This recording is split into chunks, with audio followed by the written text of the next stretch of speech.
যে কুরবানির হাটের মধ্যে যাবেন, হাটের মধ্যে গেলে দেখবেন গরুর চোখের মধ্যে পানি দেখা যায়। শুধু তাই না, আবার মাঝে মাঝে দেখবেন ওই গরুটা যেই মালিক নিয়ে দাঁড়ায় আছে, মালিকের চোখের গোড়ার মধ্যে একটু পানি পানি দেখা যায়। এটা নিয়ে ফেসবুকের মধ্যে প্রতি বছরে বছরে দেখবেন, এটা নিয়ে বিভিন্ন জায়গায় পোস্ট দেয় যে গরুটা মালিক কুরবানির গরুটা হাটের মধ্যে নিয়ে যাওয়ার পরে মালিকের দুইটা চোখের মধ্যে চোখে ডোগায় পানি দেখা যায়। এমনকি একটা গরুও দেখবেন চোখ দিয়া গড়ে গড়ে গড়ে পানি পড়ে। কেন রে? ওই মালিকের প্রতি আমার একটা মায়া আছে, আমার এই মালিক আমারে খাওয়ায়, আমার এই মালিক তার ঘরের মধ্যে আমারে রাখে। ওই মালিকের জন্য গরুয়ের চোখের পানি ফেলায়া পর্যন্ত কাঁদতে বাধ্য হয়। শুধু তাই না রে বাবা, ওই গরুটা দেখবেন যদি কুরবানি হাটের মধ্যে বেচা কিনাও না হয়, যদি বিক্রি না হয়, এরপরে গরুটা নিয়ে যখন আপনি ঘরের মধ্যে চলে যাবেন, দেখবেন আপনার ঘরটাও গরুটা ভালো করে চিনে, ওই গোয়াল ঘরের দরওয়াজাও ভালো করে চিনে আছে। অথচ আপনি তো তারে ঠিক মতো ভালোভাবে ইচ্ছা মতো খাওয়ার নাই, আপনি তারে বিক্রি করার জন্য দেওয়ানা হয়ে গেলেন। একটা কুরবানির পশু যদি তার মালিকের জন্য ঘরের জন্য কান্না করে চোখের পানি ফালায়, আল্লাহ যদি কয় তোরে আমি সব দিয়ে দিলাম, তুই তোর মনিবের জন্য কি করলা? আমার তো মনে হয় আসরের ময়দানে একটা হিসাব দিয়া জান্নাতে যাওয়া যাবে না, ঠিক কিনা? এলাহিয়া লামিনা আল্লাহ রব্বানি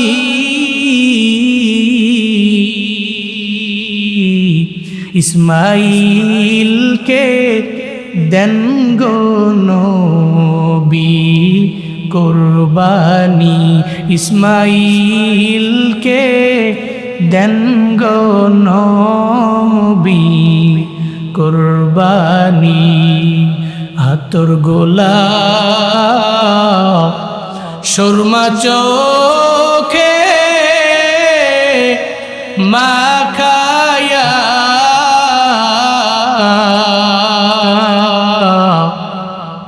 ইসমাইলকে দাও গো বিবি সাজায়া। চলো বাবা চলো ইসমাইল দাওয়াতে, শয়তানে সে ধোঁকা দিল রাস্তাতে। শয়তান বলে ও ইসমাইল শুনছনি, তোমার বাবায় তোমায় দিবে কুরবানি, তোমার বাবায় তোমায় দিবে কুরবানি। যখন দিবেন বাবা আমারে,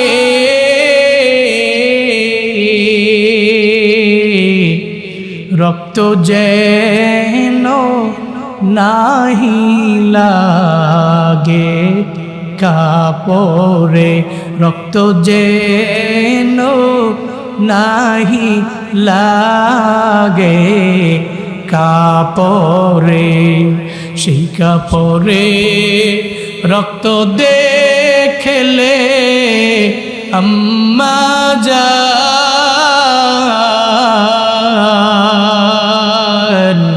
পাখির মতো উড়ে যাবে মায়ের প্রাণ, পাখির মতো উড়ে যাবে মায়ের প্রাণ। এলাহিয়া লামিনা আল্লাহ রব্বানি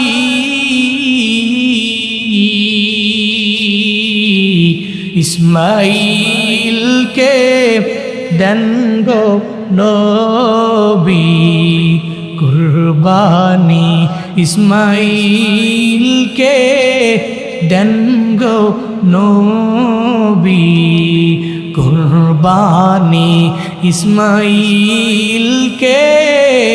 দেন গো নবী কুরবানি। রবের দরবারে সিজদায় পড়ে 12 বার চোখের পানি ফেলায় আবদার জানাইতে লাগলো, আল্লাহ যে স্থানের মধ্যে সেজদা দিলাম ওই স্থানের আশেপাশে এমন একটা মরুভূমি আছে যেই মরুভূমির মধ্যে কিছু জন্মায় না, কোনো ফুলও জন্মায় না, কোনো ফলও জন্মায় না, কোনো সবজি জন্মায় না, কিছুই চাষাবাদ করা যায় না। ও আল্লাহ, এত অনুর্বর জমি, আমি জানি দোয়ার বদৌলতে তুমি উর্বর বানায়া দিতে পারো। শেখ সাদি রহমতুল্লাহ আলাই গভীর রাতে রবের দরবারে সেজদা দিয়ে এই কথা বলে আর দিনের বেলা রোজা রাখে। প্রথম রাত চলে গেল, আল্লাহরে বলল, আল্লাহ এই জমিটারে উর্বর বানায় দাও। রাত চলে গেল, দিন চলে গেল, এরপরে দ্বিতীয় রাতে আবার রবের দরবারে সেজদার মধ্যে আবদার জানাইল, আল্লাহ গো মরুভূমিটারে তুমি উর্বর বানায় দাও, জাতির কল্যাণ হবে, তোমার বান্দাদের কল্যাণ হবে, মানুষের কল্যাণ হবে। দ্বিতীয় রাত চলে গেল, দ্বিতীয় দিন আবার শেখ সাদি রোজা রাখলেন। এরপরে আবার ওই রাতের বেলা আবার রবের দরবারে আবদার জানাইলো। তৃতীয় রাত আল্লাহর দরবারে আবদার জানায়, আল্লাহ গো তুমি মরুভূমিটারে উর্বর বানায় দাও। এরপরে আবার দিনের বেলা রোজা রাখলো।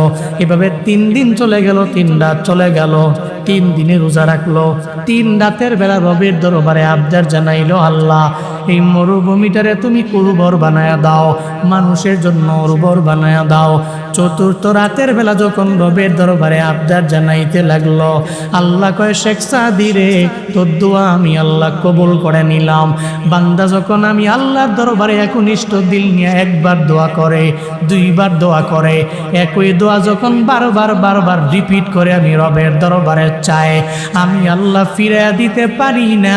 বান্দা চাইতে দেরি হয়, সঙ্গে সঙ্গে তার মনের আশা পূরণ করতে দেরি করি না।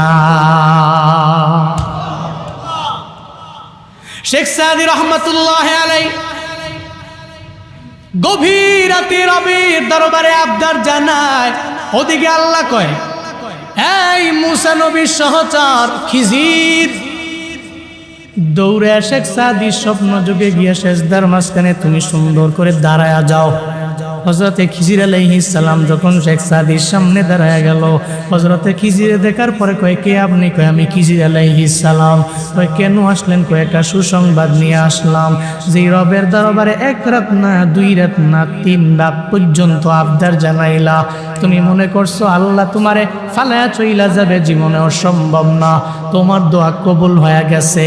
একটু পরে সেজদা থেকে মাথাটা উঠাইয়া শেখ সাদি রহমাতুল্লাহ আলাই দেখে ওই মরুভূমি আর মরুভূমি নাই, পুরা মরুভূমিটাই ফুলে ফলে সবজি দিয়া ভরপুর হয়ে গেছে। আউলিয়ারা কারে উকবা এখতিয়ার জাহেলারা কারে দুনিয়া এখতিয়ার, মাইলে মুমিন সুয়ে মুমিন মিশাওয়ার, মাইলে কাফির সুয়ে কাফির মিশাওয়ার। শেখ সাদি রহমতুল্লাহ আলাই অবাক হয়ে গেলেন। আরে আমি সেজদা থেকে ওইটাই দেখি যে পুরা মরুভূমিটাই ফুল ছিল না, কিছু ছিল না, কিচ্ছু তো হইতো না।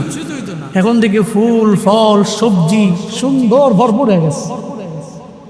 হযরতে খিজির আলাইহিস সালাম চলে গেলেন। একটু পরে যখন সকাল হয়ে গেল, ভোরবেলায় এই আশেপাশের যে অঞ্চলগুলো ছিল, এই অঞ্চলের লোকগুলো ছিল কাফের, তারা আল্লাহকে বিশ্বাস করত না।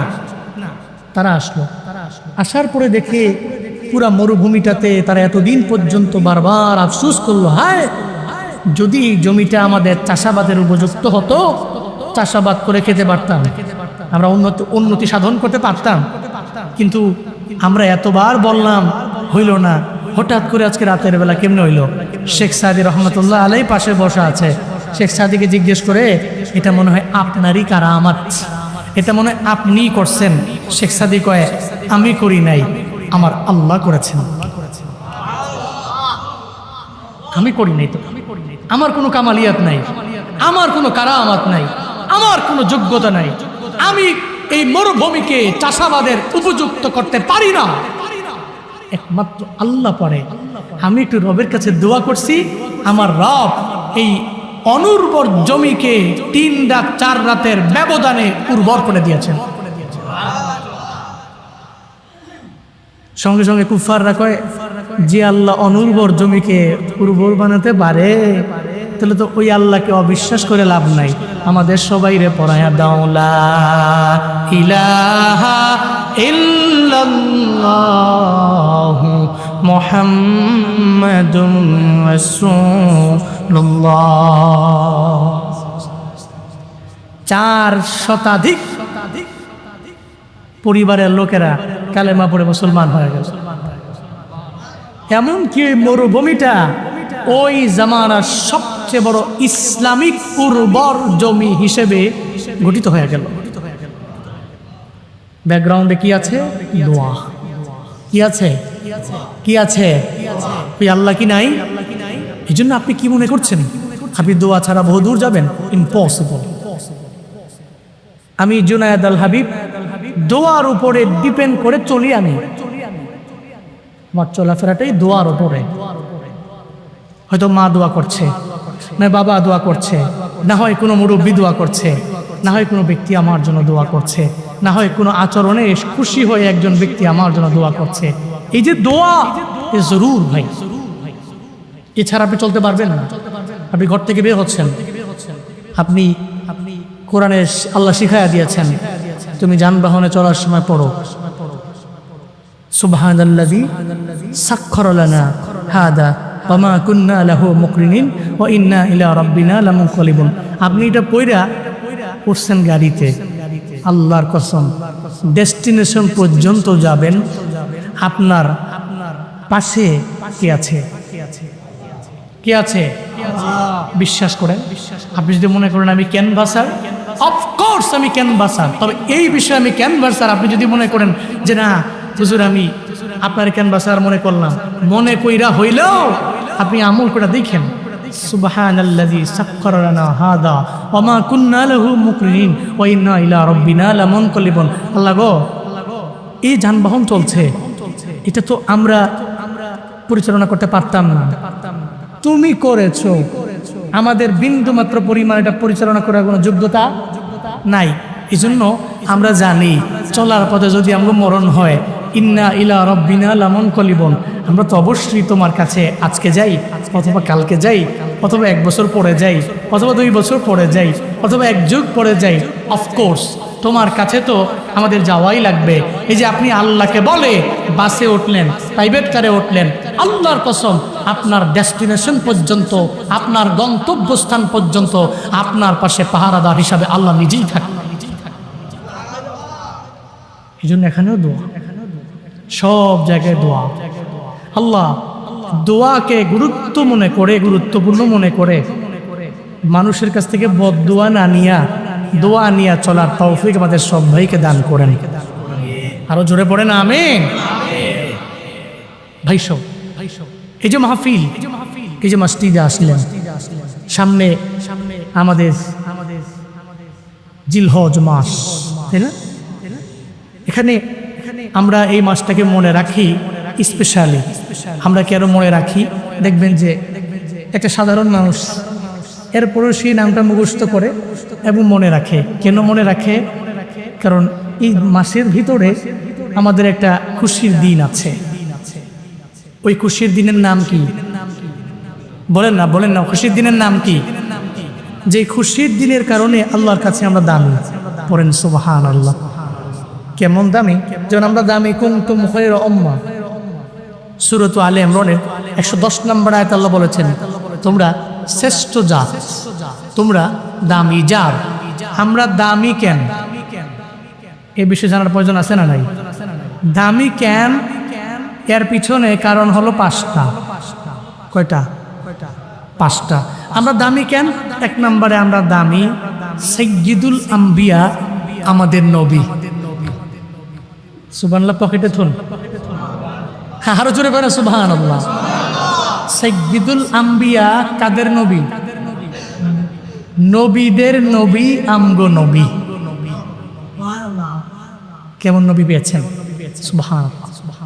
নবীর কারণে উম্মগামী, এমন কি কেমন দামি, যেদিন থেকে আল্লাহ জান্নাত বানাইছেন ওদিন থেকেই জান্নাতের দরওয়াজায় একজন দারোয়ান দাঁড় করাইছে। হাই, এই জান্নাতে আমার নবীর আগে, নবীর উম্মতের আগে কেউ ঢুকতে পারবে না। হাসরের ময়দানে যখন নবীজি উম্মতদেরকে বেছে বেছে বেছে নিয়ে দরওয়াজার সামনে দাঁড়াবে, বলবে কে আপনি? কানা মুহাম্মদ। সঙ্গে কারা? উম্মতদের নিয়ে আসছি, আপনার জন্যই তো জান্নাত বানানোর পর থেকে ওয়েটিং এ আছি। জান্নাতের 8টা দরওয়াজা ওপেন আছে, যেই দরওয়াজা দিয়া মন চায় সমস্ত নবী এবং নবীর উম্মতের আগেই জান্নাতে ঢুকে যান। এক নম্বরে নবীর কারণে রবের দরবারে আমরা দামি। কোন নবীর কারণে দামি? যেই নবী সব নবীদের নবী, নবীদের নেতা। কেমন নবী যে মেরাজের মধ্যে আল্লাহ নবীরে নিয়ে গেলেন, এই ব্যাপারে সবার জানা আছে। মেরাজের ঘটনা সম্পর্কে আমার বাংলাদেশের মানুষেরা যেই পরিমাণে জানে, অন্যান্য দেশের মানুষেরা এত পরিমাণে জানে না। কারণ বাংলাদেশে যেই পরিমাণে ওয়াজ মাহফিল হয় এলাকায় পাড়ায় পাড়ায়, পৃথিবীর কোন দেশে এমন ওয়াজ মাহফিল হয় না, ঠিক কিনা? এই যে কয়েকদিন আগে মালয়েশিয়ায় গেলাম, মালদ্বীপে গেলাম, শ্রীলঙ্কায় গেলাম। শ্রীলঙ্কা তো পুরাটাই হিন্দু রাষ্ট্র, বাদ দিলাম। কিন্তু মালদ্বীপ ধরেন আর মালয়েশিয়া ধরেন, দেখলাম ধরে বাবা, ওখানে আমগো মতো এত সুন্দর সুন্দর মজলিস হয় না, এত সুন্দর মানুষগুলো নিয়ে মাহফিল হয় না, ওয়াজ মাহফিলের কোনো বালাই তো দেখলাম না। কেন রে বাবা? আমার দেশের মানুষেরা তো স্পষ্ট বোঝা যায় ওয়াজ মাহফিলেরা ভালোই জানে, সব বিষয়ে ধারণা ভালো আছে। এই যে মেরাজের কাহিনী একটা মুরব্বীরে জিগাইলেও সুন্দর করে বইলা দিতে পারবে নবীরে আল্লাহ কেমনে মেরাজের মধ্যে নিয়ে গেল।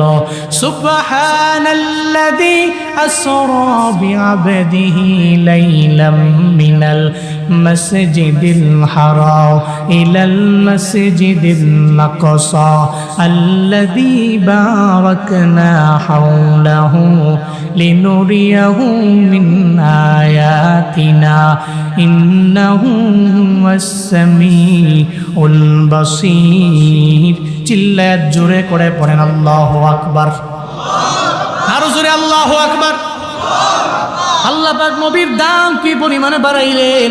দুনিয়ার কোন নবীর আল্লাহ সাক্ষাতের জন্য রবের দরবারে নেন নাই, নবীরে নিলেন। কেমনে নিলেন? নেওয়ার সময় বোরাকে, দুনিয়ার শেষ ডেস্টিনেশন যেই জায়গা, ওই জায়গার নাম হলো বাইতুল আকসা।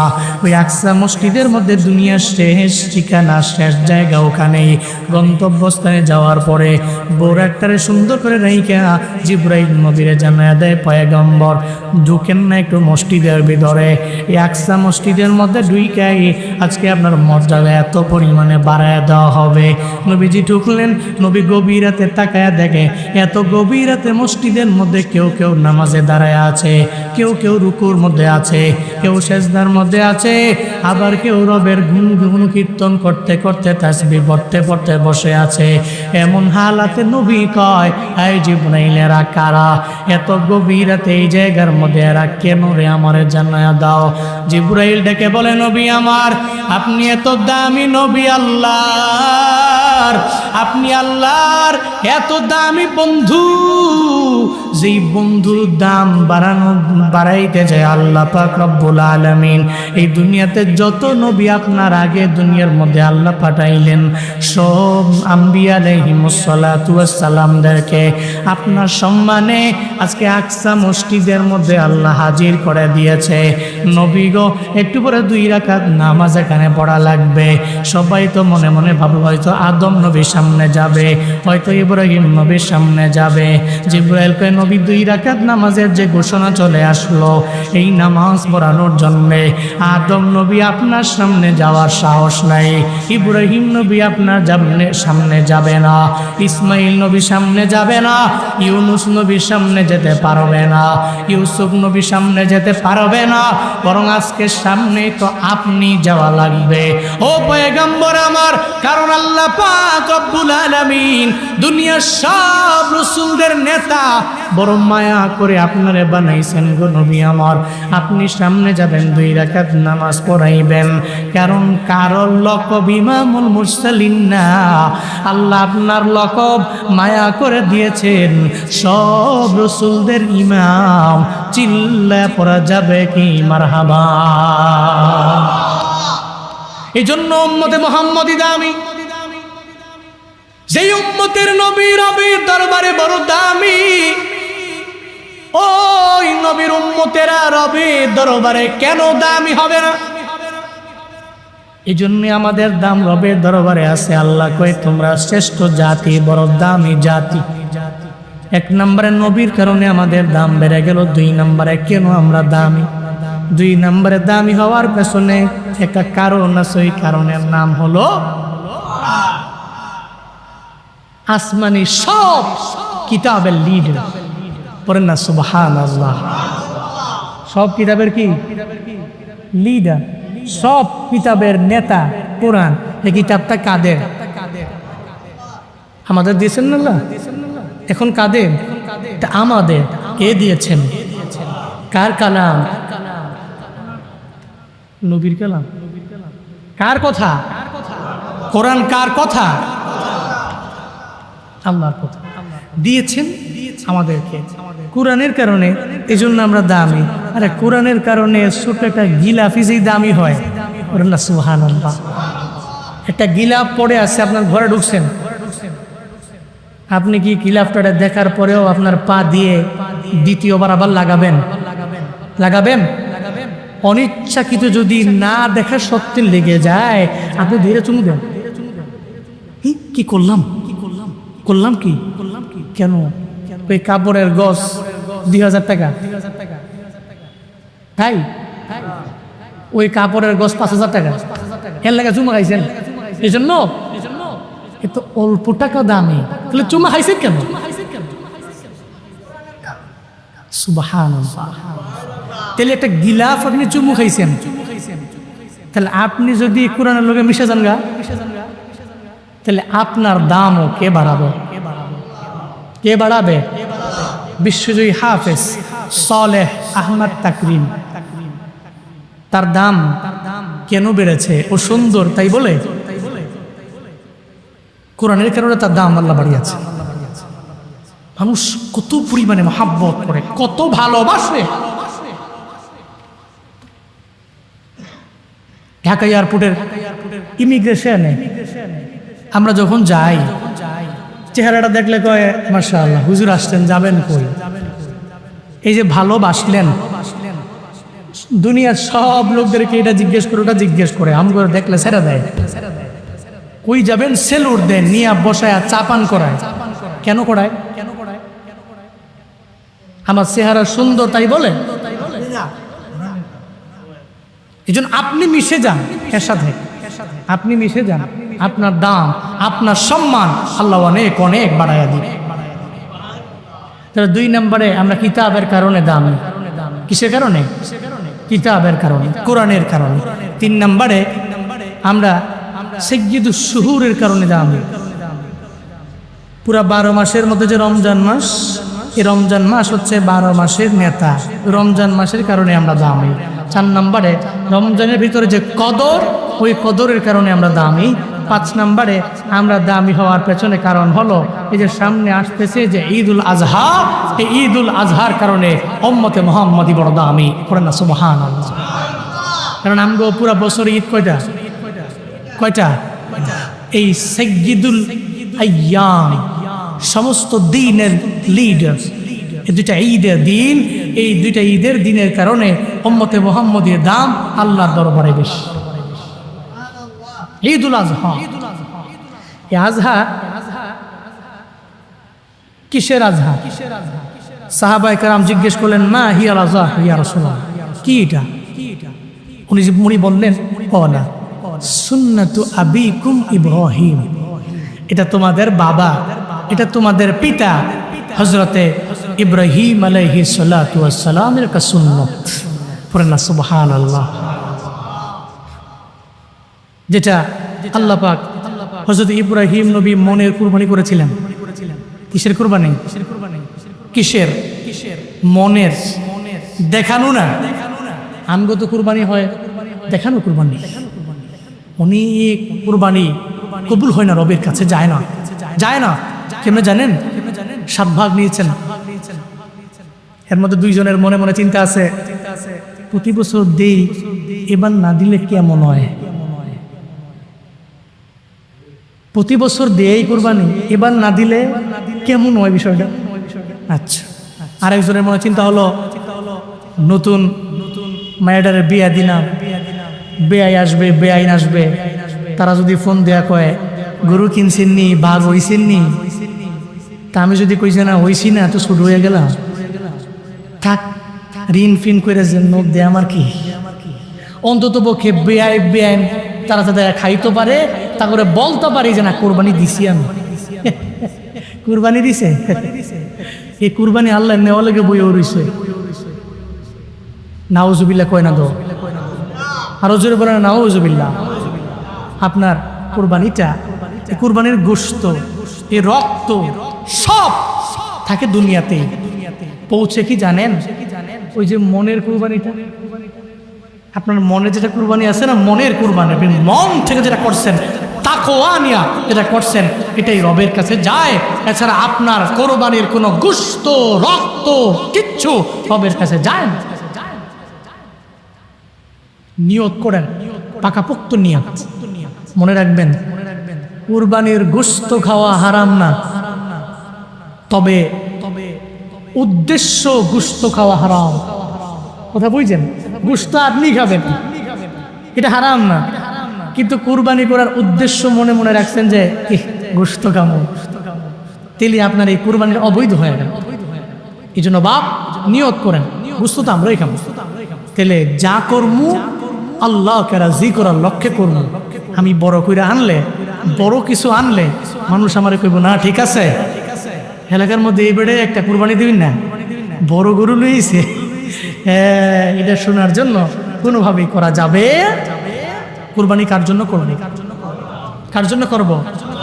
ইন্না আ'তাইনাকাল কাউসার ফাসাল্লি লিরাব্বিকা ওয়ানহার ইন্না শানিআকা হুয়াল আবতার। চিল্লা পড়েন আল্লাহু আকবার। সূরাতুল কাউসারের 2 নম্বর আয়াতে আল্লাহ পাক রব্বুল আলামিন মদিনাওয়ালা নবীরে 2টা আদেশ দিয়েছেন। 1 নম্বরে আল্লাহ নবীরে বললেন ফাসাল্লি, অতএব আপনি নামাজ পড়ুন, ওয়ানহার এবং কুরবানি করুন। নবী গো আপনি নামাজ পড়ুন এবং কুরবানি করুন, নামাজ পড়ুন এবং আপনি ত্যাগ করুন। আল্লাহ নবীকে বলা মানে দুনিয়ার সব উম্মতদেরকে নবীর মাধ্যমে আল্লাহ জানিয়ে দিলেন, এই তোমরা কুরবানি করো, বা তবে মনের কুরবানি করো। দুনিয়ার মানুষকে দেখানোর জন্য কোনো ত্যাগ হবে না, দুনিয়ার কোনো মানুষকে দেখানোর জন্য কুরবানি হবে না, দুনিয়ার কোনো মানুষকে দেখানোর জন্য নামাজ হবে না, দুনিয়ার কোনো মানুষকে দেখানোর জন্য দান হবে না, দুনিয়ার কোনো মানুষকে দেখানোর জন্য হজ হবে না, দুনিয়ার কোনো মানুষকে দেখানোর জন্য উমরা হবে না। আমার নামাজ, আমার রোজা, আমার হজ, আমার নেক আমল সব হবে একজনের জন্য। চিল্লা বলেন তার নাম। সব হবে আমার আল্লাহর জন্য, যে আল্লাহ আমাকে নিয়ামত দিয়েছেন। আল্লাহ তো চাইলে সমাজের একটা গরিব, দুস্থ, অসহায় আমারে বানাইতে পারতেন, কিন্তু যে আল্লাহ বানান নাই, বড় মায়া করে আমারে আপনারে ধনী বানাইছেন, গরিব বানান নাই। আল্লাহ সমাজের মানুষের দাঁড়ে দাঁড়ে সমাজের গুস্ত খাওয়ার জন্য আমারে নেন নাই। যে আল্লাহ তৌফিক দিয়েছেন, ওই আল্লাহ সন্তুষ্ট করার লক্ষ্যে আমি কেন ত্যাগ করতে পারবো না? কেন আমি মন থেকে কোরবানি করতে পারবো না? কেন আমি মন থেকে পারবো না? অথচ দেখেন না রে বাবা, একটা গরুর দিকে দেখেন না, কুরবানির দিকে তাকাইলে তো মনে হয় যে কুরবানির হাটের মধ্যে যাবেন, হাটের মধ্যে গেলে দেখবেন গরুর চোখের মধ্যে পানি দেখা যায়। শুধু তাই না, আবার মাঝে মাঝে দেখবেন ওই গরুটা যেই মালিক নিয়ে দাঁড়ায় আছে, মালিকের চোখের গোড়ার মধ্যে একটু পানি পানি দেখা যায়। এটা নিয়ে ফেসবুকের মধ্যে প্রতি বছরে বছরে দেখবেন, এটা নিয়ে বিভিন্ন জায়গায় পোস্ট দেয় যে গরুটা মালিক কুরবানির গরুটা হাটের মধ্যে নিয়ে যাওয়ার পরে মালিকের দুইটা চোখের মধ্যে চোখে ডোগায় পানি দেখা যায়। এমনকি একটা গরুও দেখবেন চোখ দিয়া গড়ে গড়ে গড়ে পানি পড়ে। কেন রে? ওই মালিকের প্রতি আমার একটা মায়া আছে, আমার এই মালিক আমারে খাওয়ায়, আমার এই মালিক তার ঘরের মধ্যে আমারে রাখে। ওই মালিকের জন্য গরুর চোখের পানি ফেলা পর্যন্ত কাঁদতে বাধ্য হয়। শুধু তাই না রে বাবা, ওই গরুটা দেখবেন যদি কুরবানি হাটের মধ্যে বেচা কিনাও না হয়, যদি বিক্রি না হয়, এরপরে গরুটা নিয়ে যখন আপনি ঘরের মধ্যে চলে যাবেন, দেখবেন আপনার ঘরটাও গরুটা ভালো করে চিনে, ওই গোয়াল ঘরের দরওয়াজাও ভালো করে চিনে আছে। অথচ আপনি তো তারে ঠিক মতো ভালোভাবে ইচ্ছা মতো খাওয়ার নাই, আপনি তারে বিক্রি করার জন্য দেওয়ানা হয়ে গেলেন। একটা গরু হইয়া তার মালিকের জন্য এত পরিমাণে পাগল। কিন্তু আশরাফুল মাখলুকাত আমরা, গরুর চাইতে আমাদের দাম রবের দরবারে বেশি না কম? সব প্রাণীর চাইতে আমাদের দাম রবের দরবারে বেশি হওয়ার পরেও যে আল্লাহ আসমান দিলেন আমাদের ফিরি, জমিন দিলেন আল্লাহ ফিরি, নদী দিলেন আল্লাহ ফিরি, মাছ দিলেন আল্লাহ ফিরি। দুনিয়াতে এমন কোনো নিয়ামত নাই যেই নিয়ামতগুলো আল্লাহ ফিরি বানায়া দেন নাই। সব আল্লাহ যে দিলেন, এরপরেও তো রবের জন্য কয়েকদিন চোখের পানি ফেলায় কান্না করলাম, কয়েকদিন কবরের কথা চিন্তা করে কান্না করলাম, কয়েকদিন জাহান্নামের কথা চিন্তা করে কান্না করলাম। একটা কুরবানির পশু যদি তার মালিকের জন্য ঘরের জন্য কান্না করে চোখের পানি ফালায়, আল্লাহ যদি কয় তোরে আমি সব দিয়া দিলাম, তুই তোর মনিবের জন্য কি করলা? আমার তো মনে হয় আসরের ময়দানে একটা হিসাব দিয়া জান্নাতে যাওয়া যাবে না, ঠিক কিনা? আল্লাহ আমারে আপনারে কি দেন নাই? সব নিয়ামতগুলো দিলেন ফিরি। এই সব নিয়ামতগুলো দিয়ে আমার আল্লাহ কি চায়? বান্দারে তুমি আল্লাহর একটু ডাকো না, একটু মন থেকে কুরবানি করো না, একটু মন থেকে 5 ওয়াক্ত নামাজে তুমি যাও না, একটু মন থেকে রোজা রাখো না, একটু মন থেকে হজ ফরজ হয়ে গেলে হজে দৌড়াও না, একটু মন থেকে তুমি একটু ভালো কাজ করো না, একটু মন থেকে দান সৎকার করো না। যেই মন থেকে করলেন হযরত ইব্রাহিম আলাইহিস সালাতু ওয়াস সালাম, একটা মনে কুরবানি উনি করলেন। সবাই জানা কথা, হযরত ইব্রাহিম নবীর বয়স যখন 120, মা হাজেরার বয়স যখন হয়ে গেল 90, আল্লাহ সন্তান দেয় না। ইব্রাহিম নবী রবের দরবারে 12 বার আবদার জানাইতে লাগলো, আল্লাহ গো একটা সন্তান কি আমার দেওয়া যায় না? আমার মরণের পরে তোমার তাওহীদের বাণীগুলো কে শোনাবে? আমাকে একটা সন্তান তুমি দাও। রবের দরবারে 12 বার আবদার জানায়। ওদিকে মা হাজেরা মুস্কি মুস্কি হাসে, মনে মনে কয় আমার স্বামী কয় কি বুড়া বয়সে নাকি আল্লাহ একটা সন্তান নাম করে দিব। ইব্রাহিম নবীরে যে কয় স্বামী আমার এই বুড়া বয়সে রবের দরবারে চাইয়েন না, আমার রব মনে হয় আরাম করে দিবে না। ইব্রাহিম নবী কয় চিন্তা কইরো না, দুনিয়ার সব জায়গায় যখন শেষ, ডাক্তার দেখানো শেষ, মাদ্রাজে যাওয়া শেষ, সিঙ্গাপুর পর্যন্ত ঘুরে চলে আসলো, সব জায়গায় ডাক্তাররা যেখানে বিদায় করে দিল, বান্দা চিন্তা করতে পারে না বান্দার দুনিয়া বিলাইনে। সবাই যখন শেষ বলে, ওই জায়গায় একজনের শুরু হয় চিন্না, বলেন তার নাম। ইব্রাহিম নবী কাছে এরকম বহু আছে সমাজে, আপনি জোর করে নিয়ে আসবেন, পারবেন না তো বা এটা কার দান? এটা কার দান? তার সন্তান নাই, তার কাছে যাবেন, দেখবেন ও কি বলে যে সন্তান ছাড়া আমার জীবনটা যে কেমন। কারণ সন্তান তো কামাই খাওয়ার জন্য না, সন্তানটা তো যদি আল্লাহ দেয় অন্তত পক্ষে একটু মাটি তো চাপা দিয়া, বাবায় মারা যাওয়ার পরে, মায়ে মারা যাওয়ার পরে একটু মাটি চাপা তো দিতে পারবে। এই জন্যই সন্তান চায় মানুষ, আর কিছু জন্য। একটি পুত্র দে রে আল্লাহ, একটি পুত্র দে, কামাই খাইবার আশা নাই রে, আমায় মাটি দিব কে। কামাই খাইবার সাদ নাই রে, আমায় মাটি দিব কে। ইব্রাহিম নবী রবের দরবারে চোখের পানি ফালায়া ফালায়া কাঁদতে লাগলো, রব্বি হাবলি মিনাস সালিহিন, আল্লাহ গো একটা সন্তান আমার চাই, আমার লাগবে, তবে নেক সন্তান তুমি আমার দাও।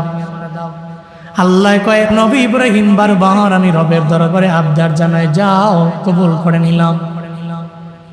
ফাবাশশারনাহু বিগুলামিন হালিম। 120 বছর বয়সে ধরো তোমার সুসংবাদ দিলাম, একটা সন্তান, যেই সন্তানটা গুলামুন হালিম, এটা ধৈর্যশীল সন্তানের সুসংবাদ আমি আল্লাহ হযরত ইব্রাহিম নবীকে দিলাম। বলেন না সুবহানাল্লাহ। তাহলে আল্লাহ দিতে পারে কি পারে না? এই আল্লাহ কি নাই নাকি? আল্লাহ কি নাই? আল্লাহ দিবে। আপনি আল্লাহর উপর তাওয়াক্কুল করে চলেন। হযরত ইসমাঈল নবী আসলেন, তাফসীরে আসছে কেউ বলেন বয়স 9, কেউ বলেন 12, কেউ বলেন 13। যখন ইসমাঈল নবীর বয়স হলো, আল্লাহ হযরত ইব্রাহিম নবীকে স্বপ্ন যুগে দেখালেন, এই পৃথিবীতে তোমার সবচেয়ে প্রিয় যে জিনিসটা, এটা তুমি কুরবানি করো, আল্লাহকে ওয়াস্তে আল্লাহ রাস্তায় কুরবানি করে দাও। ইব্রাহিম নবীর বুঝতে যাওয়ার বাকি নাই, এ আল্লাহর আমার কাছে আসমানের নিচে জমিনের উপরে সবচেয়ে প্রিয় জিনিসটা কে? বলেন না, বলেন না কে? হযরত ইসমাঈল আলাইহিস সালাম, এটা ওনার কাছে প্রিয়। যখন আল্লাহ বলেন, কারণ আল্লাহর তো আদেশ মানা লাগবে কি লাগবে না? কারণ আল্লাহর আদেশ মানতে যায় এই পৃথিবীর সবচেয়ে কাছের পোলাটা, এটা ছাড়া পৃথিবীতে কেউ নাই, যার জন্য কাঁদতে কাঁদতে অস্থির পেরেশান। আল্লাহ কয়ে তারই কুরবানি দেওয়া হবে, কিন্তু আল্লাহর কথা অমান্য করা যাবে? সঙ্গে সঙ্গে ইসমাঈল নবীরে ডাকলেন, ইব্রাহিম নবী বলতে লাগলেন, ইন্নী আরা ফিল মানামি আন্নী আযবাহুকা ফানজুর মাযা তারা। আল্লাহ পাক নবীকে বয়ান করলেন, হযরত ইব্রাহিম নবী ইসমাঈল নবীকে ডেকে আনলেন।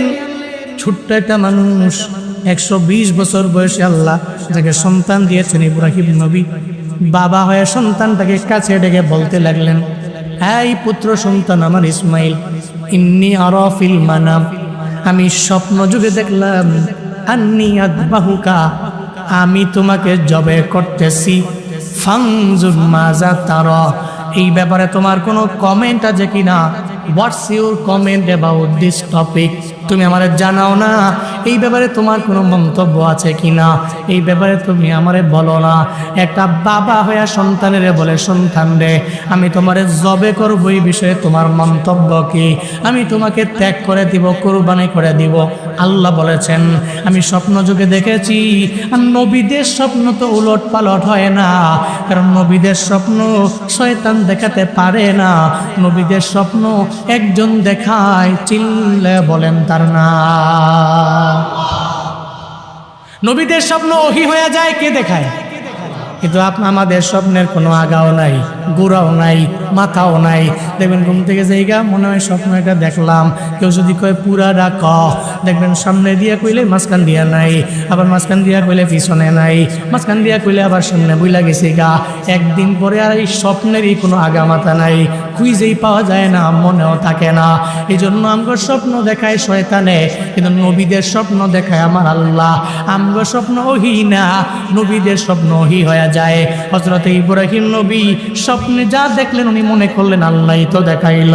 কয় ইসমাইল রে, আল্লাহ বলেছেন আমি তোমাকে যেন জবাই কইরা দেই, তুমি বলো না এই বিষয়ে তোমার কোনো কমেন্ট আছে কিনা আমারে বলো না। ইসমাইল নবী কেমন বাবা কেমন সন্তান সুন্দর করে জানায়া দেয়, ও বাবা চিন্তার দরকার নাই। ক্বালা ইয়া আবাতি ফাআল মা তুমার সাতাজিদুনি ইনশাআল্লাহু মিনাস সাবিরিন।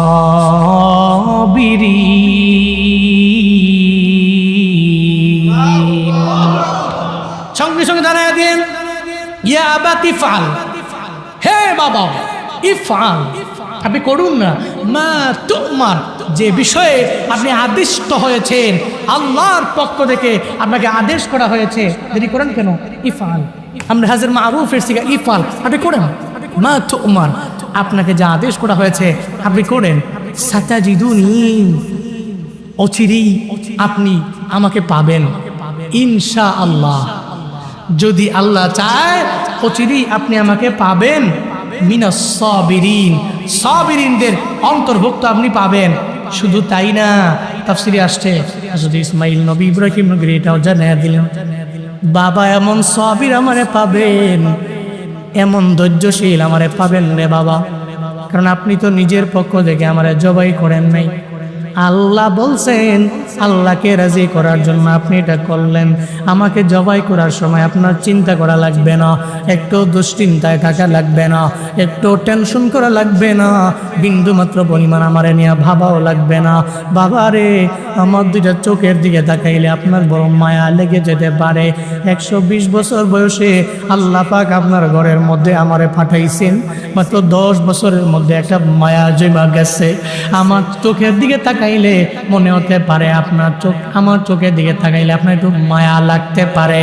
আমার চোখের মধ্যে বাঁধবেন যাতে করে আমারে সুন্দর করে না দেখতে পান আমারে, আমার চোখগুলো যাতে আপনার চোখ বরাবর না যায়, যাতে আপনি জবাই করতে যাইয়া বিন্দু মাত্র পরিমাণ পিছবা না হয়ে যান। শুধু তাই না রে বাবা, আমি জবাই করার সময় হয়তো আমার হাতগুলো নড়াচড়া করতে পারে, আমার পা গুলা নড়াচড়া করতে পারে, আমার দুইটা হাত শক্ত কইরা বাইধা, আমার দুইটা পা শক্ত কইরা বাইধা, এরপরে আপনি জবাই করার জন্য আমার গোড়ার মধ্যে ছুরি চালাইবেন। কেমন কথা যে সন্তান বলে রে, আল্লাহ কি সন্তানের জীবনে জবাই করবো রে বাবা? জবাই তো আল্লাহ করার উদ্দেশ্য না, আল্লাহর তো উদ্দেশ্য হলো ইব্রাহিম নবীরে পরীক্ষা করা।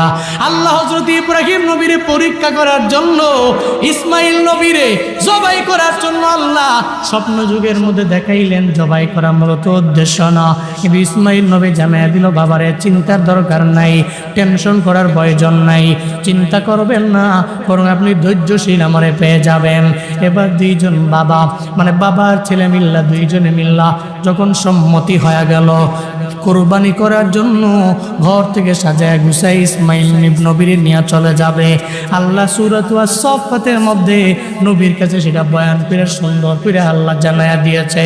আল্লাহ পাক বলেন, ফালাম্মা আসলামা ওয়া তাল্লাহু লিল জাবিন, আল্লাহ পাক জানায়া দিলেন নবী আমার যখন নাসলামা, আল্লাহ তাসনিয়া শিখে আনলেন, তারা দুইজনই আনুগত্য করলো আল্লাহর, তারা দুইজনই আত্মসমর্পণ করো আল্লাহর। শুধু বাবা করেছে, সন্তান করে নাই এমন না রে বাবা, সন্তান করেছে বাবা করেন নাই, সন্তানও করলেন বাবাও করলেন, আনুগত্য স্বীকার করলেন। একজনের চিল্লায়া বলেন তার না, বাবা কয় আত্মসমর্পণ করলাম আল্লাহর কাছে, পোলায় কয় আত্মসমর্পণ করলাম আল্লাহর কাছে। দুই বাবা পোলার কথা আল্লাহ নবীরে বয়ান করে শোনায়া দিয়েছে। কিয়ামত পর্যন্ত শুনতে থাক একটা বাবা এবং ছেলের গল্প, তোরা শুনতে থাক যেই বাবাও আল্লাহর কাছে মাথা নত করে আনুগত্য করেছে, সন্তানও করেছে। বাপ কা বেটা সিপাহী কা ঘোড়া কোচ না হো তো থোড়া থোড়া। এই পৃথিবীতে কিয়ামত পর্যন্ত যত মানুষ আসবে, কোরআন পড়লে, সূরাত আস-সাফফাত খুললে এটা বলতে বাধ্য হবে, এই পৃথিবীতে দুই দুইজন বাবার ছেলে ছিল, বাবা চেয়েছিল ছেলেকে কুরবানি করবে, ছেলে এমন না যে তোমার আনুগত্য আমি স্বীকার করতে রাজি না, এটা বলে না, বরং বলছে যে বলতে দেরি তুমি আমাকে সবির পাবে, সঙ্গে সঙ্গে আমি আল্লাহর কাছে আত্মসমর্পণ করলাম, আনুগত্য স্বীকার করে নিলাম। এই পৃথিবীতে আজও পর্যন্ত সেই কথা মানুষ বলে বলে শুনে শুনে শিক্ষা গ্রহণ করে এমন বাবা এমন ছেলে ইসলামে আছে, বাবা দা বলে তাই শুনে কপাল পোড়া মুসলিম সন্তানেরা এখন বাবা যদি খালি কয় তুই কোরবানি করল তো না, তোরে আমি মারতামও না ধরতামও না, 5 ওয়াক্ত নামাজ খালি পড়িস, ফুল্লায় কয় খাইছে রে, এ তো আর কাম পাইছে না, এর মাথা ঠিক নেই মনে। একটা কথা মানবো, বাবা যদি কয় ডানে যাও হ্যাঁ বাইরে জায়গা, ভাই যদি কয় সোজা যাও না হ্যাঁ দূর দিকে গেছে কেন বেরিয়ে গেছে না কি আবার, এরকম আছে না নাই, আছে না নাই? ঘরের মধ্যে 5 পোলা 4 পোলা নামাজ পড়ে, আর 1 পোলা আরি সুবহানাল্লাহ 4টার কান কাটে, এরকম পোলাপান আছে না নাই? তো বাপেও খালি যারে পায় দোয়া চায়, দোয়া করলে তো আমগো শেষ পোলাটা মাশাআল্লাহ আল্লাহ দিলে একখান বেড়ায় ডাব চুরি, নারিকেল চুরি, কলা চুরি, সব চুরিতের ঘরে মান সম্মান যা আছে সব শেষ। এরকম আছে না নাই? আছে না নাই? অথচ উম্মতে মুহাম্মদী জাতির পিতা হযরত ইব্রাহিম নবীর সন্তানেরা জীবনে কোনোদিন বাবার অবাধ্য হতে পারে? হতে পারে? বাবা তো বাবাই, এটা একটা বটবৃক্ষ, এটা না থাকলে আপনি হারে হারে হারে হারে টের পাবেন এটা কেমন দামি সম্পদ, কেমন দামি সম্পদ, এটা আপনি হারে হারে টের পাবেন। চলে গেলে বুঝে মানুষ থাকতে কদর দেয়। আল্লাহ বাবা এবং মায়ের খেদমত করার তৌফিক সবাইকে দান করেন। যাদের আব্বা আম্মা চলে গেছেন, আল্লাহ আব্বা আম্মার কবরকে রাউযাতুম মির রিয়াজিল জান্নাহ বানিয়ে দেন, সকলেই পড়ি আমিন। আপনারা রাগ করছেন? কষ্ট হচ্ছে আপনাদের? জোরে পড়েন সুবহানাল্লাহ, আরো জোরে আলহামদুলিল্লাহ, জোরে আল্লাহু আকবার। সুবহানাল্লাহ ওয়ালহামদুলিল্লাহ লা ইলাহা,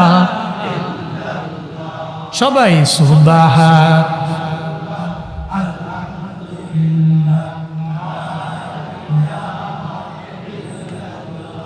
সুবহানাল্লাহ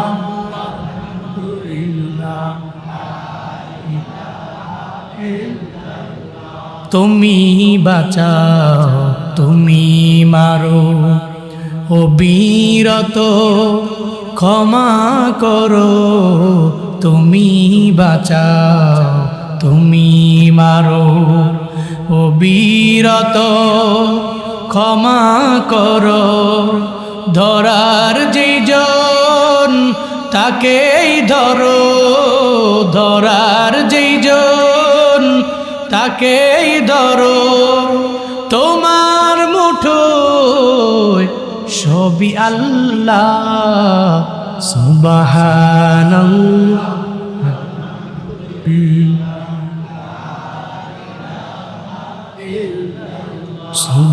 সুবহানাল্লাহ ওয়ালহামদুলিল্লাহ, সুবহানাল্লাহ ওয়ালহামদুলিল্লাহ।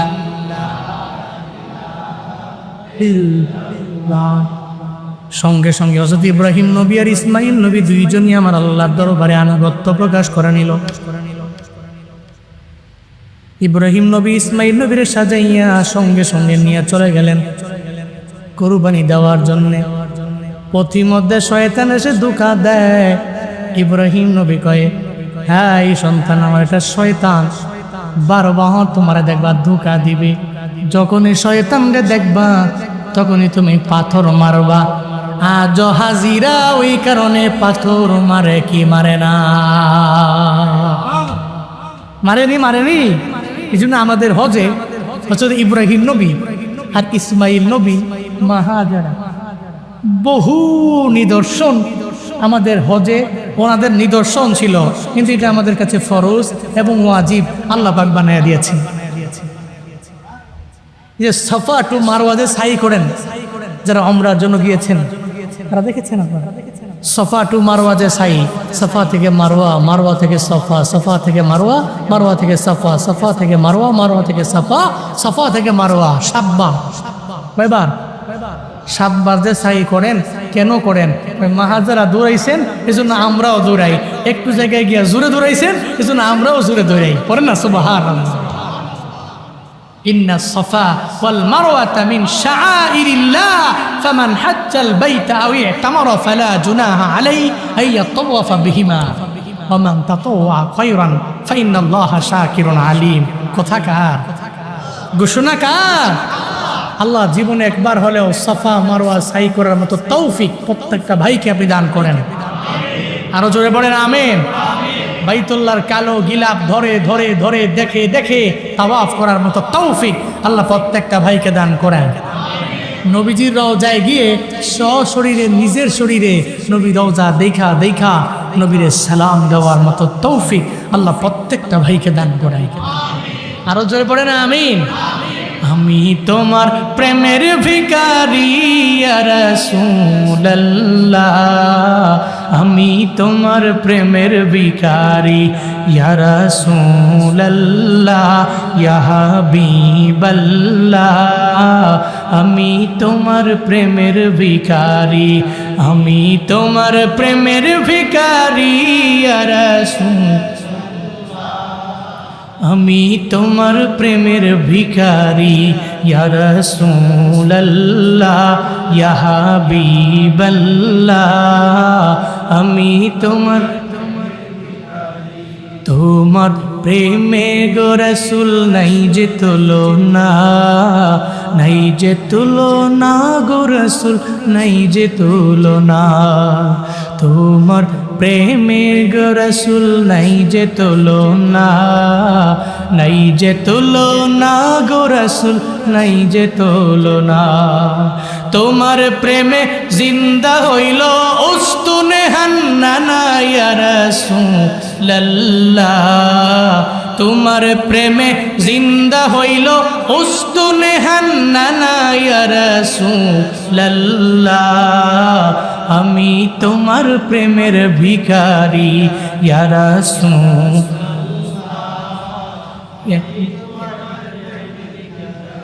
আমি তোমার প্রেমের ভিখারি ইয়া রাসূলুল্লাহ, আমি তোমার প্রেমের ভিখারি ইয়া রাসূলুল্লাহ, ইয়া হাবিবাল্লাহ, আমি তোমার প্রেমের ভিখারি। জোরে কোন মারহাবা। আল্লাহ ওই প্রেমের ভিখারি মানুষগুলো রে তুমি একটু প্রেম ভিক্ষা দিও, আর এই প্রেম ভিক্ষা দিয়া এই ভিক্ষা দিয়ে যাতে নবীর রওজায় গিয়ে একটু সালাম দিতে পারে সে তৌফিকটুকু তুমি দিয়া দিও। জোরে পড়ে না আমিন। আপনি হয়তো মনে করতে পারেন টাকা আছে বহুত জমগানে, টাকা থাকলেই যেতে পারে না মানুষ, টাকা থাকলেই যেতে পারে না। বহু মানুষ আছে নিয়ত করেছে আগামী বছর যাব, নিয়ত কইরা অর্ধেক বছরের মাথায় গিয়া মরে গেছে, নসিবে হয় নাই। বাড়ি আছে, গাড়ি আছে, টাকা আছে, সব আছে, মক্কা মদিনা কপালে জুটে নাই। এমন আছে না? বলেন না ভাই, আছে না নাই? আছে, বহু আছে।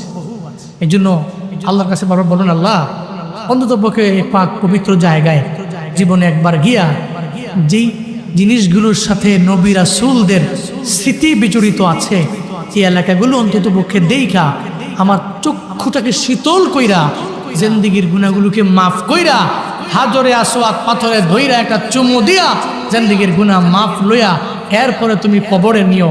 আল্লাহর কাছে সেই দোয়া করতে পারবেন তো ইনশাআল্লাহ? আল্লাহ সবাইকে নেক আমি সেই দোয়া করি, পড়েন আমিন। হযরত ইব্রাহিম নবী ইসমাইল নবীকে শিখায়া দিলেন, শয়তান যদি ডিস্টার্ব করে পাথর মারো। ইসমাইল নবীকে নিয়ে গেলেন, শোয়া দিলেন, চোখ বাঁধলেন, তরবারি চালাবেন, ছুরি দিয়া ওনার দেহ থেকে কেলাটাকে আলাদা করে দিবেন। এমন সময় আল্লাহ কয়, দেখ শুনি আমার নবীর স্বপ্নে যা কইছি উনি এটা বাস্তবে করতেছে। কদ সাদ্দাকতার রুইয়া, আপনি স্বপ্নকে বাস্তবায়ন করেছেন তো।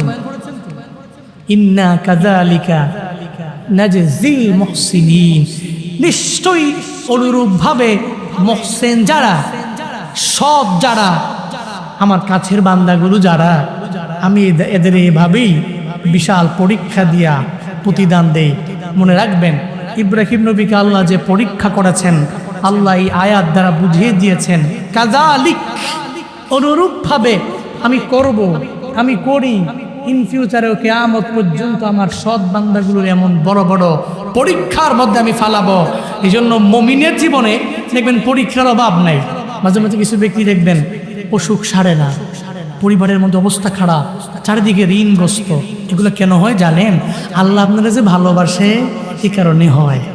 আল্লাহ যদি আপনারা ভালো না বাসে, আল্লাহ আপনারা অসুস্থতা দিবে না, আল্লাহ আপনারা রোগ দিবে না, আল্লাহ আপনারা বালায় ফেলবে না, আল্লাহ আপনারা মুসিবতে ফেলবে না। আল্লাহ যদি আপনারা ভালোবাসে তাহলে আপনারা বালায় ফেলবে, আপনারা মুসিবতে ফেলবে, আপনারা ঋণগ্রস্ত করবে, বিশাল এক ঝামেলার মধ্যে আল্লাহ ফালায়া আপনারা পরীক্ষা করবে। কারণ দুনিয়া সিজিনুল মুমিন ওয়া জান্নাতুল কাফির, দুনিয়াটা মুমিনের জন্য জেল আর কাফেরদের জন্য বালাখানা। পড়েন সুবহানাল্লাহ। তাহলে আমরা মুমিন, যদি আমরা বিপদে পড়ি টেনশন নাই, বিপদে পড়লে মুমিনের চিন্তা নাই। মুমিন চিন্তা করে বিপদে পড়ছি, মনে হয় ইমানটা আরো বৃদ্ধি পাবে, হয়তো আল্লাহ আমার দিকে চায়া রইছে, আল্লাহ আমারে ভালোবাসছে, আমার উপরে রহমতের মাত্রা আরো অনেক পরিমাণে বাড়বে, এই জন্য আল্লাহ আমাকে বিপদ দিয়েছেন। ইব্রাহিম নবীকে আল্লাহ সে বিপদ দিয়েছেন, এটা বালা দিয়েছেন, এটা মুসিবত দিয়েছেন, এটা পরীক্ষা দিয়েছেন, উনি ফাস্ট করেছেন। পড়েন না সুবহানাল্লাহ। তাহলে ইব্রাহিম নবী যে মনের কুরবানির কারণে উনি ফাস্ট হলেন। উম্মতে মুহাম্মাদি আমরা নিয়ত করতে পারবো না যে সামনের ঈদুল আজহায় আমরাও মনের কুরবানি করব, মনের কুরবানি করে আমরাও আল্লাহর কাছে প্রথম স্থান অধিকারী হব? পারবো না ইনশাআল্লাহ, পারবো না ইনশাআল্লাহ। আল্লাহ তৌফিক দান করেন। সকলে পড়ি আমিন। আরো জোরে পড়েন আমিন।